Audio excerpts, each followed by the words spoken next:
नमस्कार, गुलिस्तान न्यूज देख रहे हैं आप और न्यूज ब्रीफ के साथ मैं शीतल शर्मा। बुलेटिन की शुरुआत करेंगे। केंद्रीय बजट को लेकर जम्मू के कारोबारियों की प्रतिक्रियाएं सामने आई हैं। कारोबारियों ने सरकार से बजट में जम्मू के विकास के लिए बड़े प्रावधान रखने का आह्वान किया है। कारोबारियों ने जीएसटी सहित अन्य मुद्दों को लेकर भी सरकार से बजट में राहत देने की जरूरत पर बल दिया है। और क्या कुछ कहना है कारोबारियों का, आइए आपको बताते हैं।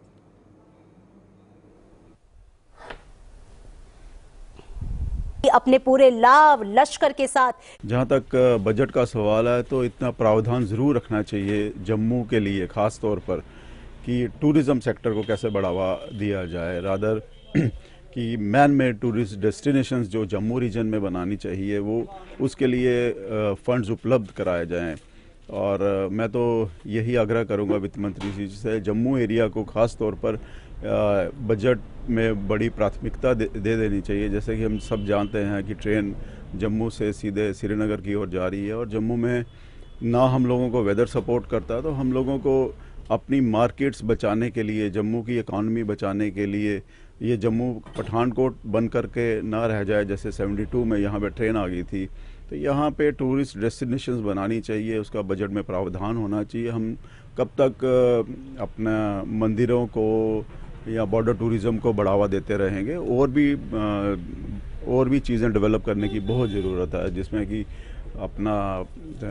जिसमें कि हम लोगों को बहुत फ़ायदा हो सके, होटल इंडस्ट्री को फ़ायदा हो सके, व्यापारी वर्ग को फ़ायदा हो, छोटे से छोटे दुकानदारों को फ़ायदा हो सके। तो जहाँ तक मध्य वर्ग का सवाल है, तो मध्य वर्ग तो हमेशा पिसता ही आया है। उसके लिए भी मैं आग्रह करूँगा वित्त मंत्री जी से, कुछ ना कुछ उनके लिए ज़रूर रखें, प्रावधान ज़रूर रखें। हर चीज़ की रियायत दे देनी चाहिए, और चीज़ों की जो कमी है, जो प्राइसेस हाई जा रहे हैं, उस पर लगाम लगानी चाहिए। और ये भी हम आग्रह करते हैं कि जीएसटी की स्लैब कम से कम हो, जैसे 5% 12% तक होनी चाहिए, ना कि 18% 24% तक की चली जाए। तो हम यही उम्मीद करते हैं कि कुछ ना कुछ जम्मू की रीजन के लिए कुछ ना कुछ वित्त मंत्री जी करेंगे ज़रूर। हम चाहते हैं कि इस बार बजट में कुछ इस तरह का प्रोविज़न रखा जाए कि जो जम्मू का टूरिज़्म भी है वो भी बूस्ट अप हो। हमारे कुछ प्रोजेक्ट्स हैं जो यहाँ पे काफ़ी देर से लंबित पड़े हुए हैं। हमारा ये लेक में, यहाँ तवी में लेक प्रोजेक्ट था, वो एक बहुत अच्छी अट्रैक्शन थी कि जो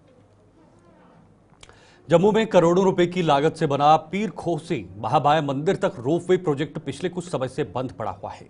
रोपवे बंद होने से जम्मू में पर्यटन को बढ़ावा देने के सरकार के दावों की हवा निकल रही है। रोपवे का उद्घाटन उपराज्यपाल मनोज सिन्हा ने 2021 में किया था, लेकिन पिछले कुछ महीनों से पीर खोह से महामाया मंदिर तक रोपवे बंद है, जिससे यहां आने वाले पर्यटकों व यात्रियों को मायूस होकर यहां से लौटना पड़ रहा है। गुलिस्तान न्यूज की टीम ने मौके पर जाकर यहां तैनात अधिकारियों से इस संबंध में बात करने की कोशिश की गई, तो उन्होंने दरवाजे बंद कर दिए।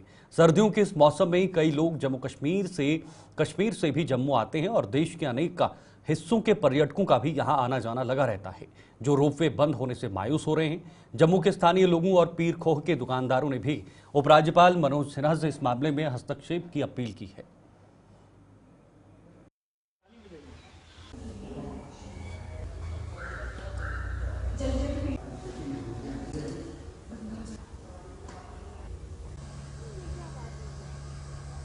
नहीं मैं उनसे संपर्क नंबर दूसरे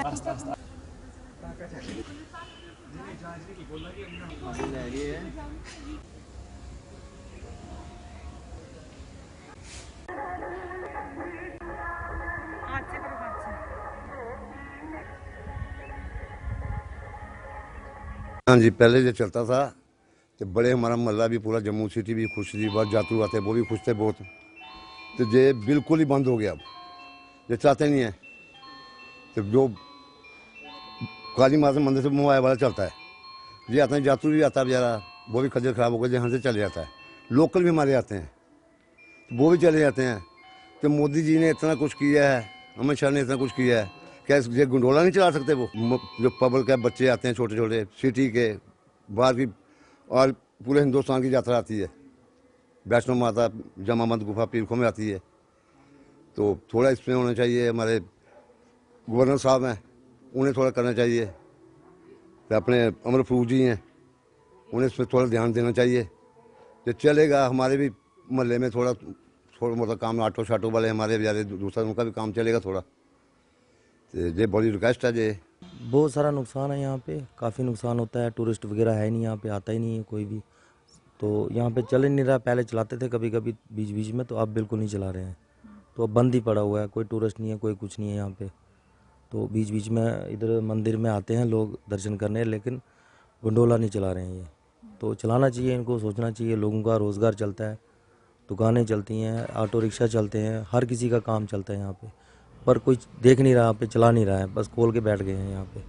सरकार लगातार दावे कर रही है कि जम्मू कश्मीर में टूरिज्म को बढ़ावा दिया जा रहा है। अलग अलग प्रोजेक्ट जो हैं वो लाए जा रहे हैं ताकि टूरिस्ट जम्मू कश्मीर में ज्यादा से ज्यादा पहुंच सके। उसी की एक पोल खुलते हुए नजर आ रही है। सरकार दावे तो कर रही है, लेकिन जब दावे जमीनी स्तर पर देखें तो उन दावों को पूरा करते हुए सरकार नजर नहीं आ रही है। इस समय हम जम्मू के पीरखो में मौजूद हैं, जहां पर सेकेंड फेज में जो घंडोला शुरू किया गया था वो अब बंद पड़ा है। यानी कि पीरखो से मोहमाया तक और मोहमाया से पीरखो तक के गंडोले की सेवा जो है वो शुरू की गई थी, लेकिन इस समय आप देखिए यहां पर पूरी तरीके से सन्नाटा छाया हुआ है।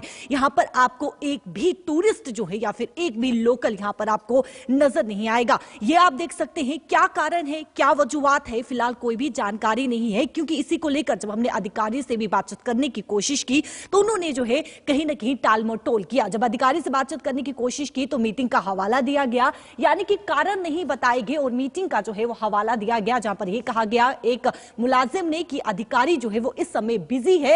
हालांकि इसका कारण क्या कुछ है फिलहाल कोई जानकारी नहीं है, लेकिन आप देखिए कि इस प्रोजेक्ट को जो है यानी कि शुरू किया गया था ताकि टूरिस्ट यहां पर ज्यादा से ज्यादा पहुंचे और यहां का जो व्यापार है उसे जो है वो बढ़ावा मिले और यहां पे जो लोकल्स है यानी कि जो दुकानें यहां पर है उनका फायदा हो, टूरिस्ट यहां पर हो, टूरिज्म बढ़े, जो रेवेन्यू है वो जनरेट है। तो आप देखिए किस प्रकार से यहां पर जो है इस प्रोजेक्ट को शुरू तो किया गया, लेकिन कुछ ही समय के बाद जो है ये ठप हो गया, यानी कि बंद हो गया। इस समय घंडोला कई महीनों से जो है वो काफी समय से बंद पड़ा हुआ है और अभी तक इसका कोई भी चलने की कोई भी जानकारी नहीं है कि कब तक ये घंडोला जो है वो चलेगा, क्योंकि आप देखिए कि ये पीरखो से जो है वो मोहमाया तक जाता है और मोहमाया से फिर पीरखो तक जो है ये घंडोला आता है। ये सेकंड फेज में, हालांकि फर्स्ट फेज की बात करें तो घंडोला चल रहा है, लेकिन आप देखिए कि सरकार जिस प्रकार से दावे करती है वो दावे कहीं ना कहीं जमीनी स्तर पर जो है उनकी पोल खोलते हुए जो है वो नजर आ रही हैं। ये आप देखिए पूरी तरीके से यहां पर अगर मैं बात करूं तो मुलाजिम यहां पर मौजूद है,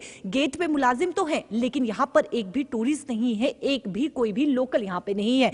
2021 में उपराज्यपाल मनोज सिन्हा के द्वारा उद्घाटन किया गया और ज्यादा से ज्यादा टूरिस्ट आए क्योंकि सीजन पीक पर है और सर्दियों में इस सीजन में अक्सर आप देखते हैं जहां पर मंदिर में घूमने के लिए टूरिस्ट पहुंचते हैं। रघुनाथ मंदिर हो गया और साथ ही साथ पीरखो मंदिर हो गया, जहां पे टूरिस्ट पहुंचते हैं और इस घंडोले का भी आनंद लेते हैं। लेकिन अब ये घंडोला बंद पड़ा हुआ है और पूरे इस एरिया की मैं बात करूं तो आप देखिए पूरी तरीके से ये शांत है, कोई भी यहां पर एक भी टूरिस्ट नजर नहीं आ रहा है।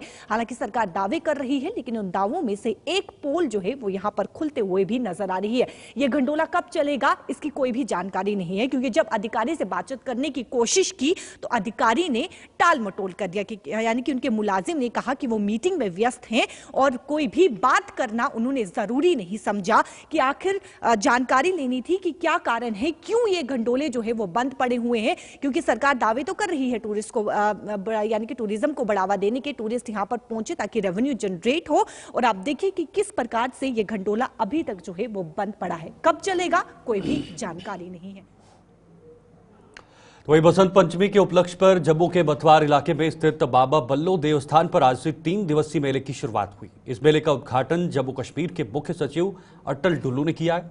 देवस्थान के सेवादार यशपाल शर्मा ने मुख्य सचिव का स्वागत किया और उसके बाद कंजक पूजन व अन्य परंपराएं निभाकर इस मेले की शुरुआत करवाई गई, जिसमें आज पहले दिन ही भारी मात्रा में श्रद्धालु वहां पहुंचे और देवस्थान पर माथा टेककर अपने अपने परिवार की सुख समृद्धि की कामनाएं की। इस मेले के मद्देनजर देवस्थान पर सुरक्षा के कड़े बंदोबस्त किए गए हैं।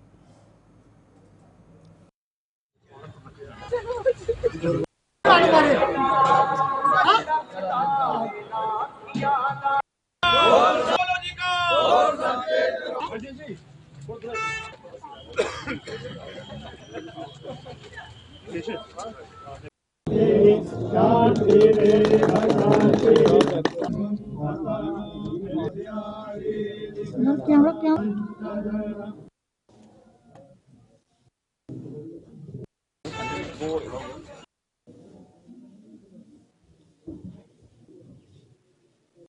हर साल ये बाबा जी के आगे यही प्रार्थना करते हैं कि विश्व का कल्याण और विश्व की शांति के लिए जो यज्ञ किया जाता है।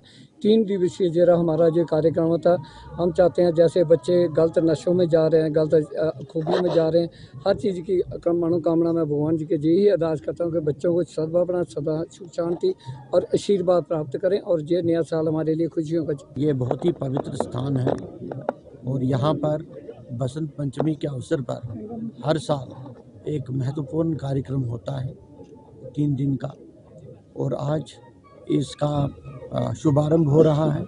इसके लिए सभी भक्तजनों को बहुत बहुत शुभकामनाएं, बहुत बहुत। आगे बढ़ेंगे। राजौरी के विधायक इफ्तिकार अहमद ने आज बिजली विभाग के अधिकारियों के साथ बैठक कर अघोषित कटौती और लोगों के अधिक जा रही बिजली के बिलों पर चर्चा की। विधायक ने विभाग के तीनों विंग्स के अधिकारियों को आपस में तालमेल बनाए रखने के साथ साथ बिजली के बिलों में भी सुधार करने के दिशा निर्देश जारी किए ताकि लोगों को कोई परेशानी न हो।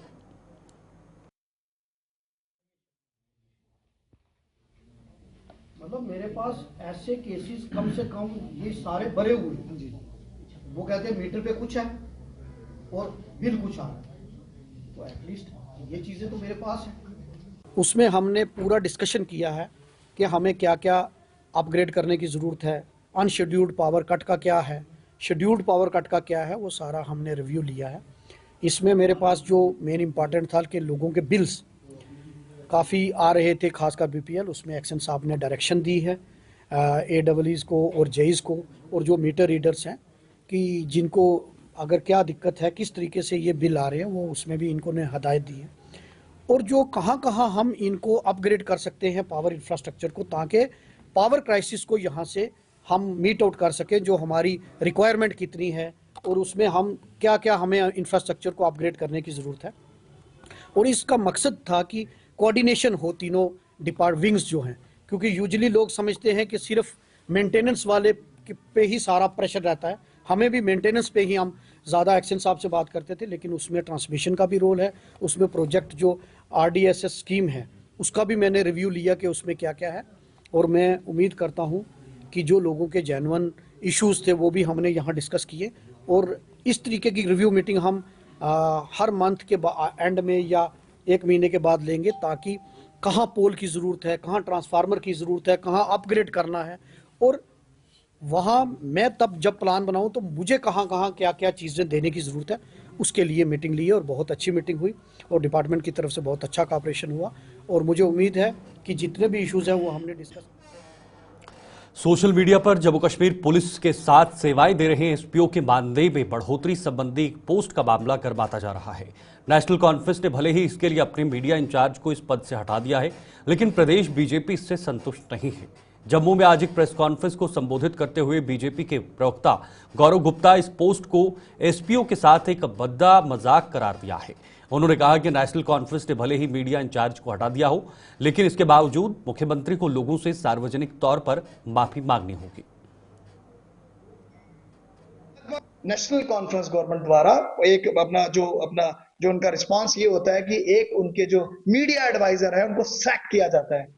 मानो आज हम अपील करते हैं कि इससे नहीं कुछ भी होगा, आपको पब्लिक के बीच में आकर पब्लिकली आपको आकर अपोलोजाइज करना होगा उन तमाम भावनाओं के साथ जिस तरीके आपने अपना एक पोस्ट चढ़ाया।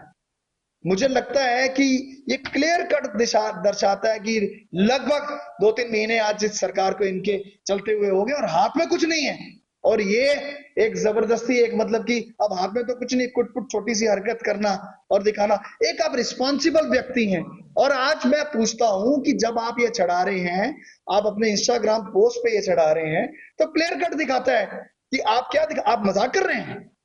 ये कोई मजाक का मुद्दा नहीं था। तो आज इस प्रेस कॉन्फ्रेंस करने का एक महत्व आज हमारा यही है कि उमर अब्दुल्ला जी सामने आकर पब्लिकली अपोलोजाइज मांगे, माफी मांगे। और आज आपने जो उसका दंड दे दिया एक मीडिया एडवाइजर को। भाइयों, मीडिया एडवाइजर की क्या जरूरत है कि आपको बगैर देखे हुए आपसे अप्रूवल लिए हुए वो पोस्ट। समाज कल्याण विभाग द्वारा मिशन शक्ति के तहत आज जम्मू यूनिवर्सिटी की छात्राओं को जागरूक किया गया। यूनिवर्सिटी कैंपस में सेंटर फॉर विमेन स्टडीज की छात्राओं को महिला सशक्तिकरण के लिए सरकार द्वारा उड़ाए जा रहे कदमों के अलावा उन्हें अपने पैरों पर खड़े होने के तौर तरीके भी बताए गए हैं।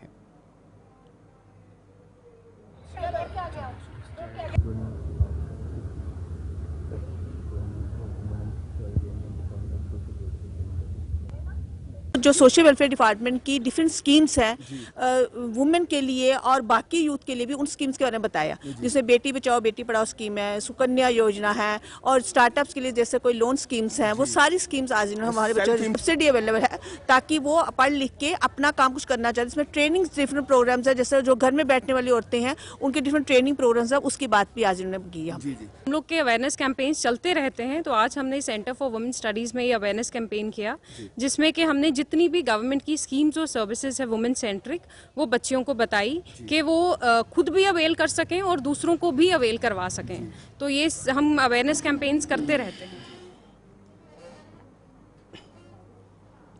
वहीं बाबालाल दयाल जी महाराज का 670वां जन्मदिन आज देश भर में धार्मिक हर्षोल्लास के साथ मनाया जा रहा है। जम्मू स्थित बाबालाल दयाल मंदिर में आज सुबह सवेरे से ही आस्था का सैलाब उमड़ा हुआ है, जहां लोग पूजा अर्चना कर धर्म के प्रति अपनी आस्था का परिचय दे रहे हैं। श्रद्धालु बाबालाल दयाल जी को नमन कर अपने अपने परिवारों की सुख समृद्धि की मन्नतें मांग रहे हैं।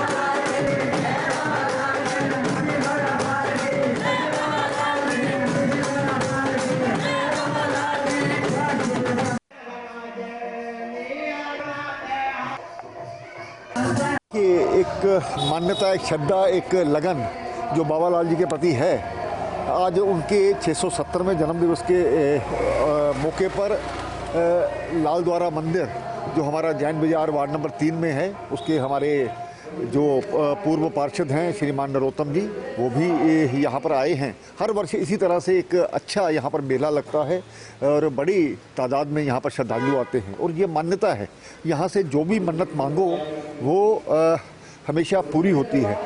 तो हिंदुत्व सनातन का ये जो प्रचार इस गद्दी द्वारा किया जाता है वो अपने आप में अद्वितीय है। मैं सभी जो श्रद्धालु हैं, जो सभी भक्त हैं, उनको बाबालाल जी के इस 670वें जन्म दिवस पर मुबारकबाद देता हूं। तो ये कहता हूं जो भी समाज में जो एक उनके प्रति श्रद्धा है वो सभी को एक भगवान अच्छी सेहत और अच्छा यहाँ पर घर के लिए सब बढ़िया दे। मैं इस प्रकार की एक कामना करता हूँ।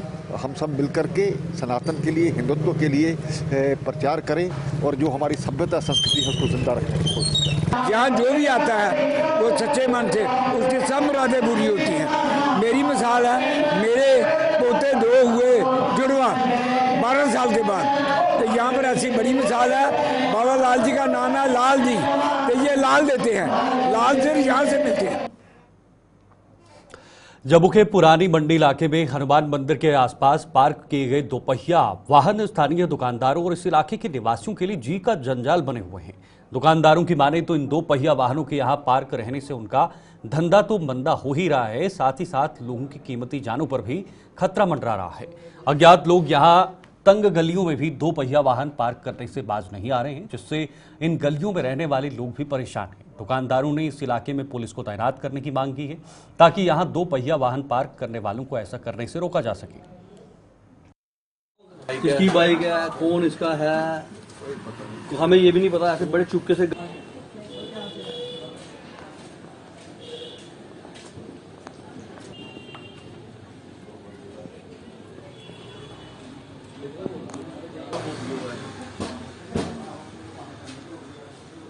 क्या लगा गली ये रेजिडेंस एरिया सर। समस्या तो है ही, समस्या सब दुकानदारों के लिए भी है, लोकल्स के लिए भी है। जो कि जिनके जो रेजिडेंट्स हैं इनके, उनकी अपनी गाड़ियाँ, उनकी अपनी बाइक्स जो है वो पेड पार्किंग्स में लग रही है। और यहाँ पर जो है काइंड ऑफ अनऑथराइज्ड पार्किंग बन गई हुई है, जहाँ पे कोई भी अननोन पर्सन आके कौन से शहर का कौन सी हमें कुछ नहीं पता। तो इस चीज़ पर ध्यान देना चाहिए, क्योंकि पहले भी ये जो इंसिडेंट्स हो चुके हुए हैं, जो बम ब्लास्ट वगैरह हुए हुए हैं, हम फिर भी जितना ध्यान रख सकते हैं रखते हैं, लेकिन ये काम हमारा नहीं है, ये काम प्रशासन का। और इसके लिए उनको प्लीज़ कोई ना कोई रिपोर्ट करना चाहिए यहाँ पे। ये समस्या सभी को है।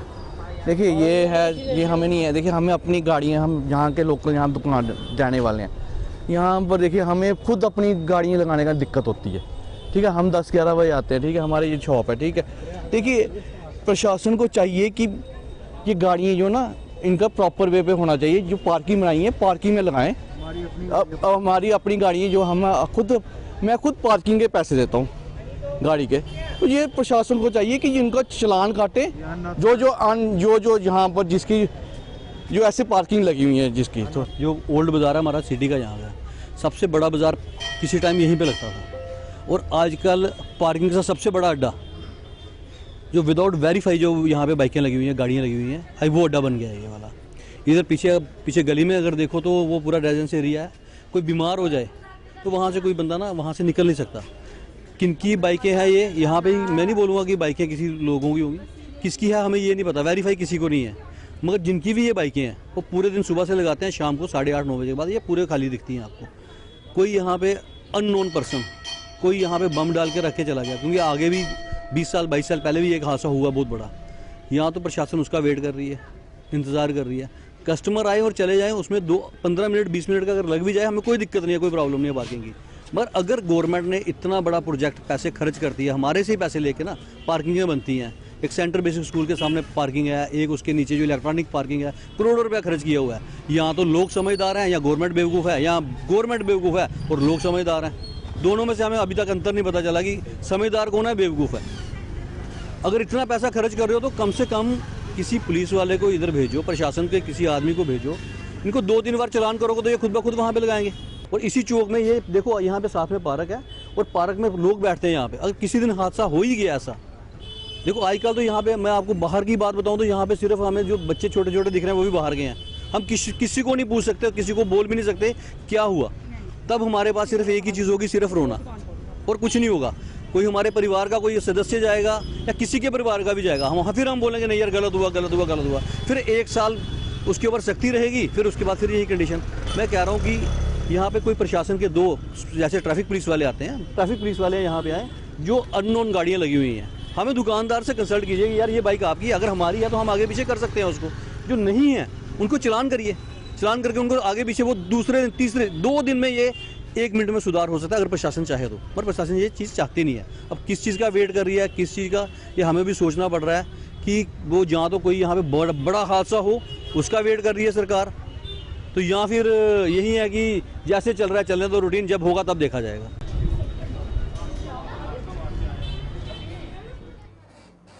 न्यूज़ ब्रीफ में अभी के लिए फिलहाल इतना ही, लेकिन देश दुनिया की तमाम खबरों के लिए आप देखते रहे गुलिस्तान न्यूज़। नमस्कार।